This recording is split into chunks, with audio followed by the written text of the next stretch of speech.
ಮಾಜಿ ಪ್ರಧಾನಿ ದೇವೇಗೌಡರ ಪತ್ನಿ ಚೆನ್ನಮ್ಮ ಅಸ್ತಂಗತರಾಗಿದ್ದಾರೆ. ಪತ್ನಿಯನ್ನ ನೆನೆದು ಜೆಡಿಎಸ್ ವರಿಷ್ಠ ದೇವೇಗೌಡರು ಕಣ್ಣೀರು ಕರೆದಿದ್ದಾರೆ. ಪದ್ಮನಾಭನಗರದ ನಿವಾಸದಲ್ಲಿ ಗಣ್ಯರು ಅಂತಿಮ ದರ್ಶನ ಪಡೆಯುತ್ತಾ ಇದ್ದಾರೆ. ಸಿಎಂ ಡಿಕೆ ಶಿವಕುಮಾರ್, ಮಾಜಿ ಮುಖ್ಯಮಂತ್ರಿ ಸಿದ್ದರಾಮಯ್ಯ, ಅನೇಕ ಸಚಿವರುಗಳು, ಮಾಜಿ ಸಚಿವರುಗಳು ಅಂತಿಮ ದರ್ಶನವನ್ನು ಪಡೆದರು. ದೇವೇಗೌಡರು ಕುಮಾರಸ್ವಾಮಿಗೆ ಈ ನಾಯಕರು ಸಾಂತ್ವನ ಹೇಳಿದರು.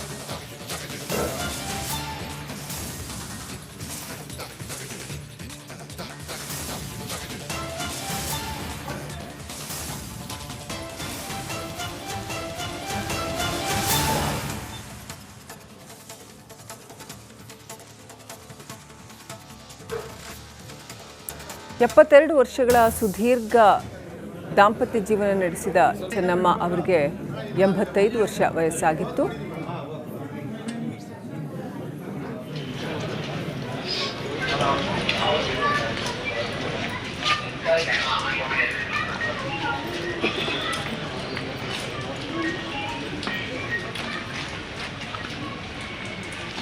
ಪದ್ಮನಾಭನಗರದ ಒಂದು ಕ್ರೀಡಾಂಗಣಕ್ಕೆ, ವಾಜಪೇಯಿ ಕ್ರೀಡಾಂಗಣಕ್ಕೆ ಪಾರ್ಥಿವವನ್ನು ಸ್ಥಳಾಂತರಿಸೋದಕ್ಕೆ ವಾಹನ ರೆಡಿ ಆಗ್ತಾ ಇರತಕ್ಕಂಥದ್ದನ್ನು ನೋಡ್ತಾ ಇದ್ದೀರಿ.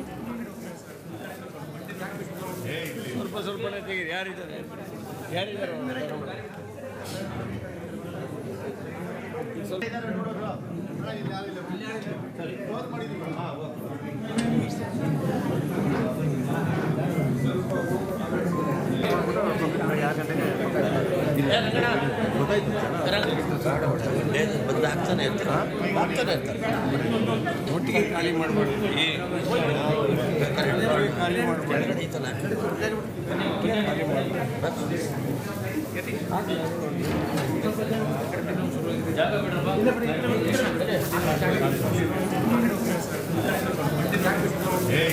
ಸ್ವಲ್ಪನೇ ತೆಗೀರಿ. ಯಾರಿದ್ದಾರೆ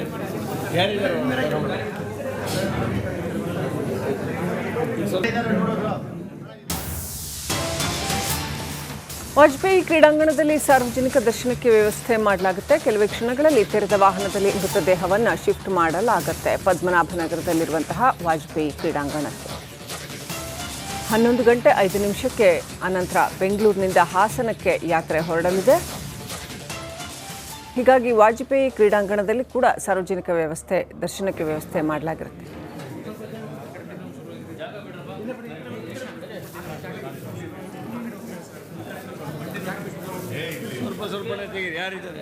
ಸೊ ಮಾತೃ ಸ್ವರೂಪಿ ಚೆನ್ನಮ್ಮನವರು ಅವರ ನಿಧನ ಕೇಳಿ ನಮ್ಗೆಲ್ಲ ಆತಂಕ ಆಯ್ತು. ಆರೋಗ್ಯ ಗಂಭೀರವಾಗಿದೆ ಅನ್ನೋದನ್ನ ನಾವೆಲ್ಲ ಮಾಹಿತಿಯನ್ನ ಕೇಳ್ತಾ ಇದ್ವು. ನಮ್ಮ ಪೊಲೀಸರು ಕೂಡ ಚೆನ್ನಾಗಿದ್ದಾರೆ ಅಂತೇಳಿ ವರದಿಯನ್ನ ಕೊಡ್ತಾ ಇದ್ರು. ಅಪಾರ ದೈವ ಭಕ್ತೆ, ಇಡೀ ರಾಜ್ಯ ದೇಶದ ಒಂದು ದೊಡ್ಡ ಕುಟುಂಬಕ್ಕೆ ಹಗಲು ರಾತ್ರಿ ಎಲ್ಲ ಕಷ್ಟದಿಂದಲಿ ಸುಖದಿಂದಲಿ ಜೊತೆಯಲ್ಲಿ ಇಟ್ಕೊಂಡು ಒಂದು ದೊಡ್ಡ ಸೇವೆಯನ್ನು ಮಾಡಿದಂತ ಒಬ್ಬ ಧೀಮಂತ ಹೆಣ್ಮಗಳು. ನಾವ್ಯಾರು ಶಾಶ್ವತವಾಗಿ ಇರ್ಲಿಕ್ಕೆ ಆಗುದಿಲ್ಲ. ಆದರೆ ದೇಶ ಮತ್ತು ರಾಜ್ಯದ ಅನೇಕ ರಾಜಕಾರಣಿಗಳಿಗೆ ಒಂದು ಮಾತೃ ಸ್ವರೂಪಿಯಾಗಿ ಸೇವೆಯನ್ನು ಮಾಡ್ಕೊಂಡು ಬಂದಂತ ಒಬ್ಬ ಧೀಮಂತ ಹೆಣ್ಮಗಳು. ಸೊ ದೇವೇಗೌಡರು ಮತ್ತು ಅವರ ಎಲ್ಲ ಮಕ್ಕಳ, ಅವರ ಕುಟುಂಬದ ಯಶಸ್ಸಿಗೆ ಅನೇಕ ತ್ಯಾಗಗಳನ್ನ ಮಾಡಿದಂತ ಒಬ್ಬ ಧೀಮಂತ ಹೆಣ್ಮಗಳನ್ನು ನಾವು ಇವತ್ತು ಕಳ್ಕೊಂಡಿದ್ದೇವೆ. ಕರ್ನಾಟಕ ಸರ್ಕಾರ ಅವ್ರಿಗೆ ಸರ್ಕಾರದ ಗೌರವದೊಂದಿಗೆ ಅವ್ರಿಗೆ ಅಂತಿಮ ನಮನವನ್ನ ಕೊಡಬೇಕು ಅಂತೇಳಿ ನಾನು ತೀರ್ಮಾನವನ್ನ ಮಾಡಿದ್ದೇನೆ. ನಾಳೆ ಕ್ಯಾಬಿನೆಟ್ ಕೂಡ ಕರೆದಿದ್ದೇನೆ. ಅಲ್ಲೂ ಕೂಡ ಅವ್ರಿಗೆ ಸಂತಾಪ ಸೂಚಿಯನ್ನು ವ್ಯಕ್ತಪಡಿಸುವಂತ ಕೆಲಸವನ್ನು ಮಾಡ್ತೇನೆ.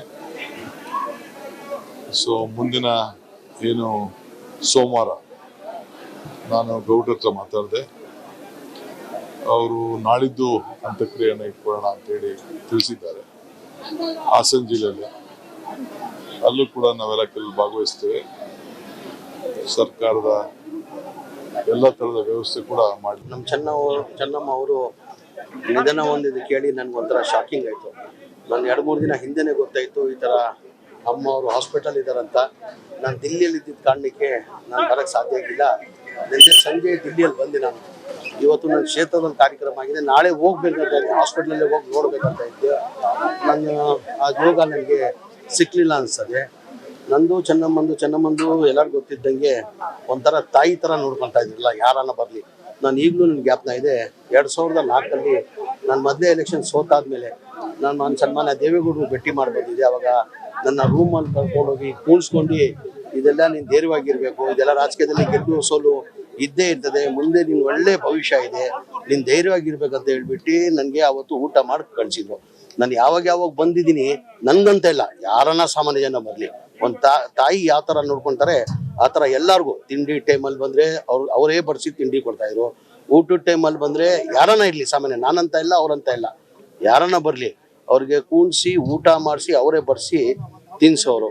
ನಾನು ಪಕ್ಷ ಬಿಟ್ಟಾದ್ಮೇಲೂ 1-2 ವರ್ಷ ಹಿಂದೆ ಸನ್ಮಾನ್ಯ ದೇವೇಗೌಡರು ಹುಟ್ಟುಹಬ್ಬಕ್ಕೆ ವಿಶ್ ಮಾಡಕ್ಕೆ ಬಂದಿದೆ. ಆವಾಗಲೂ ನನ್ನ ನೋಡಿ ಕರೆದಿ 4 ಗಂಟೆಗೆ ಆವಾಗ ಬಂದಿದ್ದೆ, 4-4:30 ಇತ್ತು. ಅವಾಗ ನನ್ನ ಕೂಣಿಸಿ ನನ್ನ ತಿಂಡಿ ಕೊಟ್ಟು ಚೆನ್ನಾಗಿದ್ದೇನಪ್ಪ, ಆರೋಗ್ಯ ಆಗಿದ್ದೇನಪ್ಪ, ಚೆನ್ನಾಗಿರ್ಬೇಕಪ್ಪ ಅಂತ ಹೇಳ್ಬಿಟ್ಟು ನನಗೆ ಆಶೀರ್ವಾದ ಮಾಡಿದ್ರು.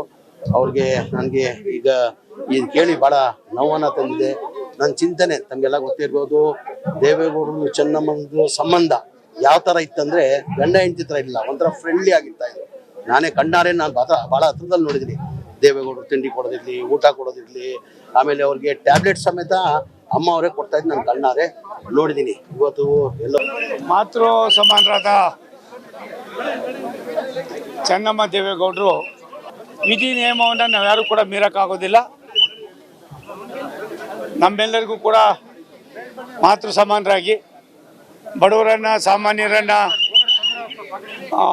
ಬಡತನ ರೇಖೆಯಲ್ಲಿದ್ದಂಥ ಬಹುತೇಕರಿಗೆ ಆಶ್ರಯವನ್ನು ನೀಡೋ ಜೊತೆಯಲ್ಲಿ ಬದುಕನ್ನು ಯಾವ ರೀತಿ ರೂಪಿಸ್ಕೋಬೇಕು ಅನ್ನೋದಕ್ಕೆ ತೆರೆಮರೆಯಲ್ಲೇ ನಮ್ಮೆಲ್ಲರ ರಾಷ್ಟ್ರದ ಮಾಜಿ ಪ್ರಧಾನಿಗಳ ದೇವೇಗೌಡರ ಒಂದು ಉತ್ತುಂಗ ಕೊಂಡೊಯ್ತಕ್ಕಂಥದಕ್ಕೆ ಇವರ ದೂರದೃಷ್ಟಿಯ ಚಿಂತನೆ, ಇವರ ಸಂಕಲ್ಪ, ಇವರು ಮಾಡ್ತಕ್ಕಂಥ ಪೂಜಾ ಫಲ ಸಾಕಷ್ಟು ಒತ್ತನ್ನು ಕೊಟ್ಟಿದೆ. ಚೆನ್ನಮ್ಮನವರು ಕೇವಲ ಅವರ ಕುಟುಂಬಕ್ಕೆ ಮಾತ್ರ ತಾಯಿಯಾಗಿರಲಿಲ್ಲ, ಸಹಸ್ರಾರು ಜನರಿಗೆ, ಲಕ್ಷಾಂತರ ಜನರಿಗೆ ಅವರ ಆಶೀರ್ವಾದವನ್ನು ಮಾಡಿದ್ದಾರೆ. ವಿಶೇಷವಾಗಿ ಹಾಸನ ಜಿಲ್ಲೆ ಬರ್ತಕ್ಕಂಥ ಎಲ್ಲ ವರ್ಗದ ಬಡವರಿಗೂ ಕೂಡ ಸನ್ಮಾರ್ಗದಲ್ಲಿ ನಡೀತಕ್ಕಂಥದಕ್ಕೆ ಅವರ ಹೃದಯ ಸ್ಪರ್ಶಿ ಸಂದೇಶಗಳು ಇವತ್ತಿಗೂ ಕೂಡ ನಮ್ಮ ಕಣ್ಮುಂದೆ ಇದೆ. ಅವರು ನಮ್ಮನ್ನು ಅಗಲಿದ್ದಾರೆ. ಅವರ ಆತ್ಮಕ್ಕೆ ಶಾಂತಿ ಕೋರೋಣ. ರಾಷ್ಟ್ರದ ನಾಯಕರಾಗಿ ದೇಶದ ಅನೇಕ ವ್ಯವಸ್ಥೆಗಳನ್ನು ಬದಲಾವಣೆ ತಂದಿದ್ದಂಥ ಸನ್ಮಾನ್ಯ ದೇವೇಗೌಡರ ತೆರೆಮರೆಯ ಒಂದು ದೊಡ್ಡ ಶಕ್ತಿ ಚೆನ್ನಮ್ಮನವರು. ಅವರು ಇವತ್ತು ನಮ್ಮನ್ನು ಅಗಲಿದ್ದಾರೆ. ಅಂಥ ಒಬ್ಬ ಮಹಾನ್ ತಾಯಿಯನ್ನು ಭಗವಂತನ ಪ್ರಾರ್ಥನೆ ಮಾಡೋಣ. ಇವರು ಮತ್ತೊಂದು ಜನ್ಮದಲ್ಲಿ ಇನ್ನೊಂದು ಕಡೆ ಹುಟ್ಟಿ ಬರುವುದರ ಮುಖೇನ ರಾಷ್ಟ್ರದ, ರಾಜ್ಯದ ಅಭಿವೃದ್ಧಿಯ ಸಂಕೇತವಾಗಿ ಸಾಮಾನ್ಯರಿಗೂ ಕೂಡ ಬದುಕುವ ಅವಕಾಶವನ್ನು ಕಲ್ಪಿಸಿಕೊಟ್ಟಂಥ ಇವರ ಚಿಂತನೆಗಳು ಅಮರವಾಗಿರಬೇಕು ಅನ್ನೋದು. ಅತ್ಯಂತ ಒಂದು ರಾಜಕೀಯ ಕುಟುಂಬದ ಒಂದು ಸರಳತೆ, ಸಂಸ್ಕಾರ, ದೈವ ಭಕ್ತಿ ಇರ್ತಕ್ಕಂಥ ಒಂದು ಯಾರಾದರೂ ಸ್ತ್ರೀ ಇದ್ದರೆ ಅದು ಚೆನ್ನಮ್ಮನವರು ಅನ್ನೋದೇ ಒಂದು ನಾವೆಲ್ಲರೂ ಗುರುತಿಸ್ಬೇಕಾಗತ್ತೆ. ಮತ್ತು 72 ವರ್ಷ ವೈವಾಹಿಕ ಜೀವನವನ್ನು ನಡೆಸಿರ್ತಕ್ಕಂಥ ಅದರಲ್ಲೂ ಸಹ ಅಪರೂಪದ ನಾವು ಸಂಗತಿಯನ್ನು ನೋಡ್ಬೋದು. ಮತ್ತು ದೇವೇಗೌಡರಿಗೆ ಮತ್ತು ಅವರ ಕುಟುಂಬಕ್ಕೆ ಅಥವಾ ದೇವೇಗೌಡರು ಮತ್ತು ಅವರ ಕುಟುಂಬದ ಜೊತೆಲಿದ್ದಂಥವ್ರಿಗೆ ಯಶಸ್ಸನ್ನು ಬಯಸ್ತಕ್ಕಂಥದ್ದು ಬಹುಶಃ ಮೊದಲಿಂದನೂ ನಾವು ನೋಡ್ಕೊಂಬಂದಿದ್ದೀವಿ. ಅವರ ಸಂಪರ್ಕದಲ್ಲಿ ನಾನು ಒಬ್ಬರ ತಾಯಿ ಸಮಾನವಾಗಿ ಅವರನ್ನು ನಾವು ಗುರುತಿಸಿದ್ದೀವಿ. ಅವರು ನಮ್ಮನ್ನು ಮಕ್ಕಳ ರೀತಿ ನಮ್ಮನ್ನು ನೋಡಿ ನಾವು ಜೊತೆಯಲ್ಲಿದ್ದಾಗ ಬಹುಶಃ ಅತ್ಯಂತ ಭಾಳ ಸೌಜನ್ಯವಾಗಿ ಮನೆಗೆ ಬಂದಾಗ ಬಹುಶಃ ಪ್ರಧಾನಿಯಾಗಿದ್ದಾಗಲೂ ಊಟ ತಿಂಡಿ ವಿಚಾರಿಸ್ತಕ್ಕಂಥ ಸೌಜನ್ಯ ಇದ್ದರೆ ಅದು ಚೆನ್ನಮ್ಮನವ್ರಿಗೆ. ಚೆನ್ನಮ್ಮನವ್ರ ಥರ ಯಾವುದೇ ಹೆಣ್ಮಗಳು ನಡ್ಕೊಳ್ಳಿಕ್ಕೆ ಸಾಧ್ಯ ಇಲ್ಲ. ನಮಗೆ ಅವರ ಅಗಲಿಕೆ ಈ ನಾಡಿನ ಜನಕ್ಕೂ ಈ ರಾಷ್ಟ್ರದ ಜನಕ್ಕೂ ಒಂದು ರೀತಿ ನೆನೆಸ್ತಕ್ಕಂಥದ್ದು. ಮತ್ತು ದೇವೇಗೌಡರಿಗಂತೂ ಅತ್ಯಂತ ಒಂದು ಶಕ್ತಿ ಅಂತ, ನಾರಿ ಒಂದು ಶಕ್ತಿ ಅಂತ ಏನು ಹೇಳ್ತಾರೆ, ಹಾಗೆ ದೇವೇಗೌಡರಿಗೆ ಅವ್ರಿಗೆ ಒಂದು ಶಕ್ತಿಯಾಗಿ ಅವ್ರ ಜೊತೆ 55 ವರ್ಷದ ಒಡನಾಟ. 72ನೇ ಇಸ್ವಿಯಿಂದ ಹಿಡಿದು ಜನತಾ ಪರಿವಾರ ಅಲ್ಲ, ಬಟ್ ದೇವೇಗೌಡರ ಕುಟುಂಬದ ಪರಿವಾರದ ಸದಸ್ಯನಾಗಿದ್ದು ನಾನು ಇಲ್ಲಿ. ಆ ತಾಯಿ ಅನ್ನಪೂರ್ಣೇಶ್ವರಿ ಅವ್ರ MLA ಇರಲಿಲ್ಲ, MP ಇರಲಿಲ್ಲ, ಮುಖ್ಯಮಂತ್ರಿ ಇರಲಿಲ್ಲ. ಆದ್ರೆ ಅವ್ರ ಅಂತಿಮ ಯಾತ್ರೆ ಯಾವ ರೀತಿ ನಡೀತಾ ಇದೆ ಅನ್ನಕ್ಕಂಥದ್ದನ್ನ ನೀವು ನೋಡ್ತಾ ಇದ್ದೀರಿ. ಇದಕ್ಕೆ ಕಾರಣ ಏನು? ಕಾರಣ ಆ ತಾಯಿಯಲ್ಲಿದ್ದಂಥ ಸ್ವಭಾವ. ಯಾರೇ ಮನೆ ಹೋಗ್ಲಿ ಊಟ ಮಾಡ್ಲಾರ್ದ ಕಳಿಸ್ತಿರ್ಲಿಲ್ಲ.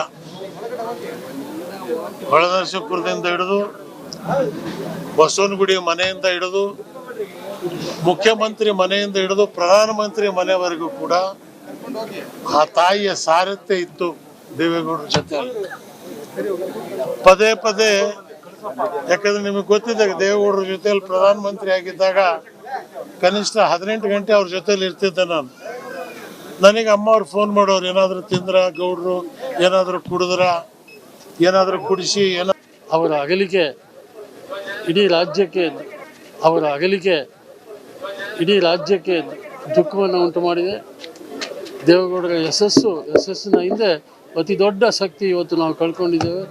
ಅವರ ಆತ್ಮಕ್ಕೆ ಶಾಂತಿ ಸಿಗಲಿ, ಅವರ ಕುಟುಂಬಕ್ಕೆ ಆ ದುಃಖವನ್ನು ಭರಿಸುವಂಥ ಶಕ್ತಿ ಆ ದೇವರು ನೀಡಲಿ ಅಂತೇಳಿ ನಾನು ಪ್ರಾರ್ಥನೆ ಮಾಡ್ತೀನಿ. ಅವರ ಅಗಲಿಕೆ ಚಿಕ್ಕ ವಯಸ್ಸಿನಲ್ಲೇ ಇಡೀ ದೊಡ್ಡ ಕುಟುಂಬದ ಜವಾಬ್ದಾರಿಯನ್ನು ಹೊತ್ತು ಯಶಸ್ವಿಯಾಗಿ ನಿರ್ವಹಿಸಿ ಸನ್ಮಾನ್ಯ HD ದೇವೇಗೌಡರಿಗೆ ಬೆಂಬಲವಾಗಿ ನಿಂತು ಅವರು ಮುಖ್ಯಮಂತ್ರಿ ಆಗಲು, ಪ್ರಧಾನಮಂತ್ರಿ ಆಗಲು ಅವರ ಅಪಾರವಾದ ಕೊಡುಗೆ. ಅದು ಕುಮಾರಸ್ವಾಮಿ ಅವರು ಮುಖ್ಯಮಂತ್ರಿ ಆಗಲು, ರೇವಣ್ಣ ಅವರು ಮಂತ್ರಿ ಆಗಲು, ಬಾಲಕೃಷ್ಣ ಗೌಡ, ರಮೇಶ್ ಅವರ ಎಲ್ಲ ಕುಟುಂಬ, ಅನಸೂಯ ಅವರು, ಶೈಲಜಾ ಅವರು, ಇಡೀ ದೊಡ್ಡ ಕುಟುಂಬವನ್ನು ದೇವೇಗೌಡರಿಗೆ ಜವಾಬ್ದಾರಿನ ಕೊಡದೆ ಎಲ್ಲ ಜವಾಬ್ದಾರಿಯನ್ನು ಹೊತ್ತು ಯಶಸ್ವಿಯಾಗಿ ನಿರ್ವಹಿಸಿದ್ದಾರೆ. ಅವರಿಗೆ ನಾನು ಪ್ರಧಾನಮಂತ್ರಿ ಪತ್ನಿ, ಮುಖ್ಯಮಂತ್ರಿ ಪತ್ನಿ ಅಂತಕ್ಕಂಥ ಒಂದೇ ಒಂದು ಮನಸ್ಸಲ್ಲೂ ಕೂಡ ಸಣ್ಣ ಅಹಂಭಾವ ಅವ್ರಿಗಿರ್ಲಿಲ್ಲ. ಆ ರೀತಿಯ ಅಪಾರ ಎಲ್ಲ ಮಕ್ಕಳು ಇಲ್ಲಿದ್ದಾರೆ. ಆದರೆ ಒಂದು ನೋವು ಏನಪ್ಪ ಅಂತ ಹೇಳಿದ್ರೆ, ಅವರ ಗಂಡ ಹೆಂಡತಿ ನಾವು ನೋಡಿದಾಗ ಚಿಕ್ಕ ಹುಡುಗರಿಂದ ಅವರ ಅನ್ಯೋನ್ಯತೆ, ಅವರೊಬ್ಬರಿಗೊಬ್ಬರು ಇದ್ದಂಥ ಪ್ರೀತಿ ವಾತ್ಸಲ್ಯ, ಅವರು ಒಬ್ಬರೊಬ್ಬರಲ್ಲಿ ಇಟ್ಟಿದ್ದಂಥ ನಂಬಿಕೆ, ಮತ್ತು ಮಕ್ಕಳು ಆ ತಾಯಿಗಾಗಿ ಬರ್ತಾ ಇದ್ದಂಥ ವಿಶೇಷ, ಯಾವುದೇ ವಿಶೇಷಕ್ಕಾಗಲಿ ಅವ್ರ ತಾಯಿ ನೋಡಿ, ಎಲ್ಲಿಂದ ಬಂದರೂ ಅವ್ರ ತಾಯಿ ನೋಡಿ ತಂದೆನ ಮಾತಾಡಿಸಿ ಮನೆಗೆ ಹೋಗುವಂಥದ್ದು ಪದ್ಧತಿಯನ್ನು ಇಟ್ಕೊಂಡಿದ್ರು. ಆದರೆ ಇವತ್ತಿನ ದಿನ ಒಂದು ದೊಡ್ಡ ನೋವಾಗೋದೇನೆಂದರೆ, ಸನ್ಮಾನ್ಯ ದೇವೇಗೌಡರು ಬಂದು ಅಮ್ಮನವರಿಗೆ ಕುಂಕುಮ ಇಟ್ಟು ಅವ್ರಿಗೆ ಒಟ್ಟಿಗೆ 8 ನಿಮಿಷಗಳ ಕಾಲ ಪ್ರೇಯರ್ ಮಾಡ್ಕೊಳ್ತಾ ಕುಂತಿರ್ಬೇಕಾದ್ರೇ ಅವರ ಕೈಯಿಂದನೇ ಪ್ರಾಣ ಹೋಗಿದೆ. ಆ ನೋವನ್ನು ತಡ್ಕೊಳ್ಳುವಂಥ ಶಕ್ತಿ ಮಕ್ಕಳಿಗಾಗಲಿ, ದೇವೇಗೌಡ ಸಾಹೇಬ್ರಿಗಾಗಲಿ ಆ ದೇವರು ಎಲ್ಲ ಮಕ್ಕಳಿಗೂ. ಯಾಕಂದರೆ ಆ ಅಮ್ಮನಿಗೆ ಬೆಳಗ್ಗೆಯಿಂದ ಪೂಜೆ ಮತ್ತು ಯಾರು ಮನೆ ಬಾಗಿಲಿಗೆ ಹೋದರೂ ಏನಿರಲಿ ಇಲ್ಲದೆ ಹೋಗಲಿ, ಬಂಡ್ರವ ಊಟ ಮಾಡಿದಿರೇನು ಅಂತ ತುಂಬ ಮನಸ್ಸಿನಿಂದ ಕೇಳೋರು. ಅಂಥ ಒಂದು ತಾಯಿ ಇವತ್ತಿಲ್ಲ ಅನ್ನೋದನ್ನು, ನಮಗೆ ಅಂಥ ತಾಯಿಯನ್ನು ಕಳ್ಕೊಂಡಿದ್ದೀವಿ ಅನ್ನೋ ವಿಷಯದಲ್ಲಿ ನಾವೆಲ್ಲ. ಚೆನ್ನಮ್ಮನವರು ಇವತ್ತು ದಿವಂಗತರಾಗಿರುವಂಥದ್ದು ನಮಗೆಲ್ಲರಿಗೂ ಬಹಳ ದುಃಖ ತಂದಿರುವಂಥ ಒಂದು ಸಂದರ್ಭ. ನಮ್ಮ ಒಂದು ನಮ್ಮ ಕುಟುಂಬಕ್ಕೆ ಅವರು ದೇವತೆ ಅನ್ನೋದು ತಪ್ಪಲಾಗದು. ಏಕೆಂದರೆ ನಮ್ಮ ದಿವಂಗತ HS ಪ್ರಕಾಶ್ ನಮ್ಮ ತಂದೆಯವ್ರ ಮೇಲೆ ಬಹಳಷ್ಟು ಪ್ರೀತಿ, ಅವರ ಕುಟುಂಬಸ್ಥರು ಹೇಗೆ ಅವರ ಮಕ್ಕಳ ಮೇಲೆ ಪ್ರೀತಿ ಇಟ್ಟಿದ್ರೆ ಅದಕ್ಕಿಂತ ಹೆಚ್ಚಿನ ಪ್ರೀತಿ ನಮ್ಮ ತಂದೆ ಮೇಲೂ ಕೂಡ ಪ್ರತಿಯೊಂದು ಸಂದರ್ಭದಲ್ಲೂ ನಮ್ಮ ತಂದೆಯವರ ಮನೆಗೆ ಹೋಗುವಂಥ ಸಂದರ್ಭದಲ್ಲಿ ಅವರು ಔಪಚಾರಿಕವಾಗಿ ಪ್ರಕಾಶ್ ಬಾರಪ್ಪ ತಿಂಡಿ ಆಯ್ತಾ ಊಟ ಆಯ್ತಾ ಅಂತ ಹೇಳಿ ಪ್ರತಿ ಯಾವುದೇ ವಿಚಾರದಲ್ಲೂ ಕೂಡ ನಮ್ಮ ತಾಯಿಗೂ ಕೂಡ ಬಹಳ ಹತ್ತಿರ ಅಂತಾಗಿದ್ದರು. ಅವರ ಒಂದು ಪ್ರೀತಿ ನಮ್ಮ ಕುಟುಂಬದ ಮೇಲೆ ಇಟ್ಟಿರುವಂಥದ್ದು ನಾವೆಲ್ಲ ಇವತ್ತು ಕೂಡ ಚಿರಋಣಿ. ಅವರು ದಿವಂಗತರ ನಮ್ಗೆಲ್ಲರೂ ಕೂಡ ದುಃಖವನ್ನು ತಂದಿರುವಂಥ ಒಂದು ಸಂದರ್ಭ. ಮತ್ತು ಸನ್ಮಾನ್ಯ ದೇವೇಗೌಡರ ಅಪ್ಪಾಜಿ ಅವರು ಏನು ರಾಜಕೀಯ ಉನ್ನತ ಮಟ್ಟಕ್ಕೆ ಬೆಳಿಲಿಕ್ಕೆ ಅವರ ಒಂದು ಏನು ಬೆನ್ನೆಲುಬಾಗಿ ನಿಂತಿರೋದು ನಮಗೆಲ್ಲ ತಮಗೆಲ್ಲ ಗೊತ್ತಿರದೆ. ಮತ್ತು ರಾಜಕೀಯವಾಗಿ ಅವ್ರು ನೇರವಾಗಿ ಯಾವತ್ತೂ ಕೂಡ ಬಂದಿಲ್ಲದೆ ಹೋದ್ರು ಹಿಂದೆ ಅವರು ದೇವೇಗೌಡರು ಬೆನ್ನೆಲುಬಾಗಿ ನಿಂತಿರುವಂಥದ್ದು ತಮಗೆಲ್ಲ ಗೊತ್ತಿದೆ. ಅದೇ ರೀತಿ ಅವರ ದಾಂಪತ್ಯ ಜೀವನನೂ ಕೂಡ ಸನ್ಮಾನ್ಯ ದೇವೇಗೌಡರ ಅಪ್ಪಾಜಿ ಮತ್ತು ಚೆನ್ನಮ್ಮ ಅವರ ದಾಂಪತ್ಯ ಜೀವನ ನಮ್ಮೆಲ್ಲರೂ ಕೂಡ ಆದರ್ಶ. ಹಾಗಾಗಿ ನಾನು ಈ ಒಂದು ಸಂದರ್ಭದಲ್ಲಿ ಅವರ ಆತ್ಮಕ್ಕೆ ಭಗವಂತ ಶಾಂತಿನ ಕೊಡ್ಲಿ. ಅವ್ರಿಗೆ ಮತ್ತು ಸನ್ಮಾನ್ಯ ದೇವೇಗೌಡರ ಅಪ್ಪಾಜಿ ಮತ್ತು ಅವ್ರ ಕುಟುಂಬಸ್ಥರಿಗೆ ಎಲ್ಲ ಅವರ ಸರ್, ನಮ್ಗೆ ಅವರು ಅಕ್ಕ ಅಲ್ಲ, ತಾಯಿ ಪ್ಲಸ್ ದೇವರಾಗಿದ್ದಾರೆ. ಇದನ್ನ ನಮ್ಮನ್ನ ಮನೆ ಇರುವ ಇದುವರೆಗೂ ನಮ್ಮನ್ನ ತಮ್ಮ ಮಕ್ಕಳ ಟೈಪ್ ನಮ್ಮನ್ನು ಕಾಪಾಡಿದ್ರು. ಇವತ್ತು ನಮ್ಮ ದೇವರು ಕಳ್ಕೊಂಡು ನಾವು ಅದನ್ನ ನಮ್ಮ ಇದರಲ್ಲಿ ಹೇಳಕ್ಕಾಯ್ತಾ ಇಲ್ಲ. ನಮ್ಮ ದೇವರು ಇದಾಯ್ತು. ಎಲ್ಲ ಇದಕ್ಕೂ ನಮ್ಮನ್ನ ಪ್ರತಿಯೊಂದು ವಿಷಯದಲ್ಲೂ ನಮ್ಮನ್ನ ಕೇಳೋರು, ಏನು ಹೆಂಗಿದ್ದೀರಿ, ಯಾಕೆ ಎಲ್ಲ ಇದನ್ನ ಹೇಳಿ ನಮ್ಮ ಸಾಕಿದ್ರು ಸರ್. ಚಿಕ್ಕವರಿಂದ ನಮ್ಮ ತಂದೆ ಇಲ್ದಿದ್ರು ಅವರೇ ನಮ್ಗೆ ತಂದೆ ತಾಯಿ ಎಲ್ಲ ಅವರೇ.